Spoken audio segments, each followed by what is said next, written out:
Existe uma maneira de obter retornos acima da média do mercado que não envolve stock picking e nem market timing. Eu estou falando sobre os fatores. E nesse vídeo eu vou mostrar o que eles são e se vale a pena incluí-los na sua estratégia de investimentos. Meu nome é Lorena Alves e eu sou criadora do FinChannel e aqui eu compartilho insights sobre investimentos globais e estratégias que vão te dar a autonomia necessária para decidir o que é melhor para os seus investimentos. Então já se inscreve no canal para não perder nenhum vídeo. E bom, os fatores dos investimentos são simplesmente características ou variáveis que influenciam o desempenho dos ativos, ajudando os investidores a entender os retornos financeiros. E é importante estudar os fatores porque essas características podem ser usadas para superar o mercado sem precisar depender do stock picking ou market timing. E antes das pessoas entenderem os fatores, nós tínhamos basicamente o seguinte cenário. Vamos supor que existiam dois portfólios, A e B, e ambos possuíam o mesmo beta, ou seja, as duas carteiras teriam a mesma sensibilidade às mudanças no mercado. Então, se o beta for de 1, o portfólio se moverá em linha com o mercado. Por exemplo,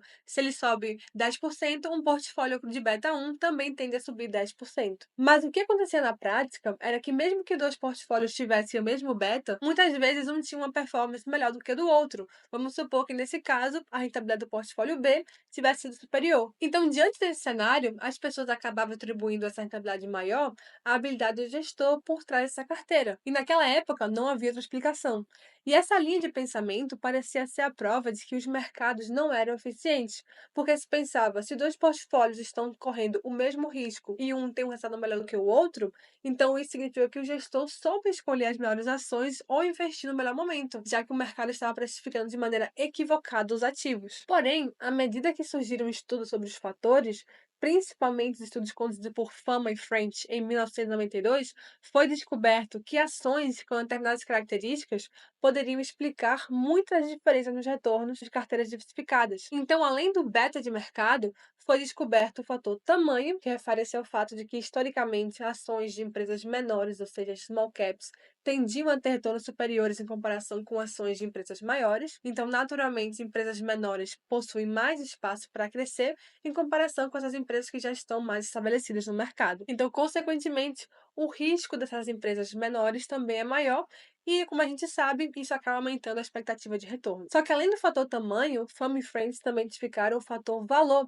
que sugeria que ações com preços baixos em relação aos seus fundamentos contábeis tendiam a oferecer retornos superiores ao longo do tempo. E esses três fatores juntos, beta de mercado, tamanho e valor, eram capazes de explicar 90% da diferença nos retornos entre portfólios diversificados. Então percebam que esses retornos mais altos não eram um sinal de que os mercados eram ineficientes ou 100% devido à habilidade do gestor, mas sim por causa da exposição a fatores e, consequentemente, uma exposição maior ao risco. E nós sabemos que quanto maior o risco, maior é a expectativa de retorno. Então, se a rentabilidade de uma carteira acabava sendo maior, ela naturalmente estava exposta a mais risco. E percebam como isso é problemático para os gestores de fundos ativos, porque a sua capacidade de vencer o mercado, que anteriormente se acreditava ser devido à sua habilidade, em muitos casos pode ser explicada pela exposição a fatores. E quem me acompanha sabe que eu sou muito crítica aos fundos de gestão ativa, que possuem taxas altíssimas e, mesmo assim, em 92% das vezes, acabam entregando resultados abaixo da média do mercado. Porém, isso acaba sendo uma boa notícia para você, investidor, porque com um simples ETF que possui exposição a um ou mais fatores, você aumenta a sua expectativa de retorno sem ter que pagar rio de dinheiros em taxas através desses fundos ativos. E em 2015, Fama e Frente atualizaram seu modelo de três fatores e introduziram dois fatores novos: rentabilidade e investimento. E isso nos deu cinco fatores que juntos explicam mais de 95% das diferenças de retornos entre carteiras diversificadas. E antes de continuar, é importante mencionar que existem outros fatores que também são estudados, como por exemplo o fator momento e o fator qualidade. Porém, tenham em mente que o melhor modelo de fatores ainda é desconhecido, mas mesmo assim os pesquisadores continuam testando novas abordagens para aumentar a capacidade explicativa dos modelos. E só para vocês terem uma noção, hoje em dia foram descobertos mais de 300 fatores. Então imagina, se já é difícil conciliar apenas 5 fatores em uma carteira, imagina 300. Porém, para a alegria dos investidores, a maioria desses fatores acabaram sendo uma reorganização dos fatores originais. Além disso, existem testes para determinar se um fator vale a pena ser estudado ou descartado. Então, para um fator ser levado a sério, ele deve ter essas 5 características. A primeira é ser persistente, ou seja, os fatores devem mostrar retornos consistentes ao longo do tempo. A segunda é ser abrangente, ou seja, eles devem ser aplicáveis em diversos mercados e condições. Ele também deve ser robusto às especificações alternativas, que significa que eles devem manter a sua relevância, mesmo quando diferentes métodos são utilizados. E por último, o fator precisa ser investível e sensível, ou seja, deve fazer sentido economicamente e com fundamentos claros. Então, para ser considerado oficial, digamos assim, o fator precisa cumprir com essas 5 características. Mas agora, para você que se interessou pelos fatores e que talvez queira implementar algum deles na sua carteira, é muito importante que você entenda que adicionar fatores significa aumentar o risco. Então, de preferência, se você pretende fazer isso, comece com uma porcentagem pequena da carteira. E no final, incluir fatores em um portfólio não significa que ele será melhor do que outros. Como eu sempre gosto de mencionar, cada investimento tem o seu objetivo. Além disso, tenham em mente que nem todo mundo tem um perfil para aguentar os fatores. Geralmente, os fatores se encaixam em perfis mais agressivos, e você também precisa ter muita convicção e conhecimento sobre o fator para poder investir de maneira correta. Por exemplo, nos últimos tempos, o fator tamanho sozinho não era responsável pelos melhores resultados, mas sim o fator tamanho combinado com o fator valor, ou seja, small cap value. Então percebam como é importante conhecer profundamente o fator para não tomar decisões na emoção e se arrepender no futuro. Além disso, os fatores também podem passar anos e anos dando resultados negativos até ter algum tipo de retorno. Então, se você não entende isso e na primeira queda ficar com medo e vende os ativos, isso é um sinal de que os fatores não estão sendo implementados de maneira adequada no seu portfólio. E eu sei que quando se fala de retorno acima da média, os olhos das pessoas já começam a brilhar. Nós, seres humanos, somos gananciosos por natureza.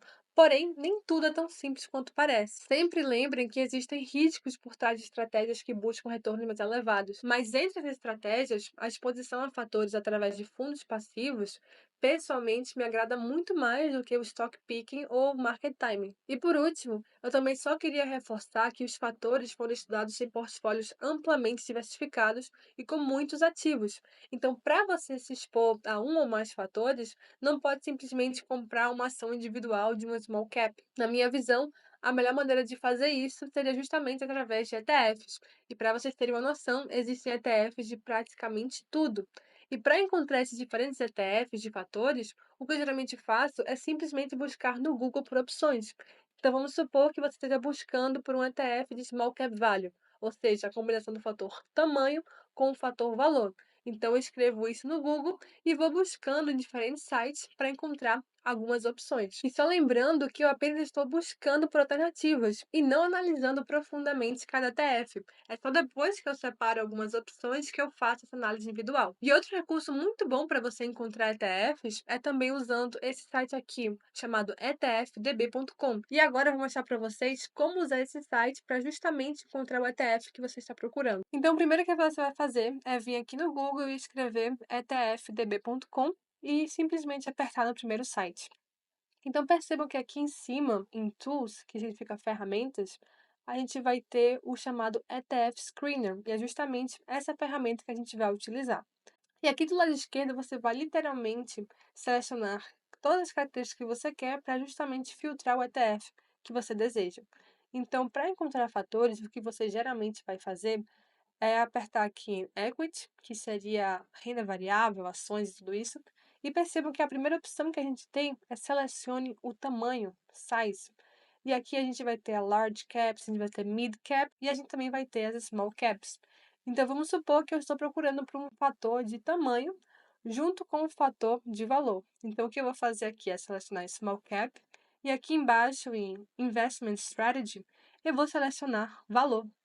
Então percebam que do lado direito, eu literalmente filtrei todos os ETFs de small caps junto com o fator valor, fiquei com 11 opções. Então percebam que você, com 2 cliques, consegue encontrar várias opções para encontrar o ETF que você está procurando.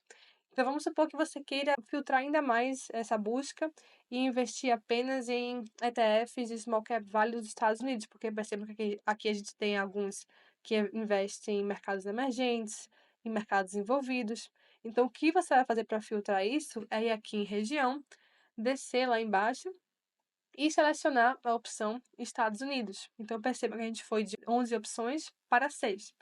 Então, se você estivesse fazendo uma pesquisa, você provavelmente ia pegar essas 6 opções e aí sim analisar cada um deles. Então, eu adoro essa ferramenta, é muito bom. Se você descer aqui embaixo para Investment Style, você também vai poder encontrar outras opções de fatores e outros filtros que também se adaptam a isso. E eu uso muito, eu gosto bastante dessa plataforma e sempre lembrem para ir aqui em atributos e selecionar os investimentos passivos, porque, olha, quando eu fiz isso, só me restou 3 ETFs, porque algum desses ETFs eram ativos. E mesmo que seja um ETF com gestão ativa, eu não recomendo, porque geralmente a taxa de administração também é mais elevada e geralmente as estratégias não superam a média do mercado. Então, ao fazer isso, você diminui ainda mais a sua busca e garante que os ETFs sejam passivos, com baixos custos e que seguem uma estratégia em fatores.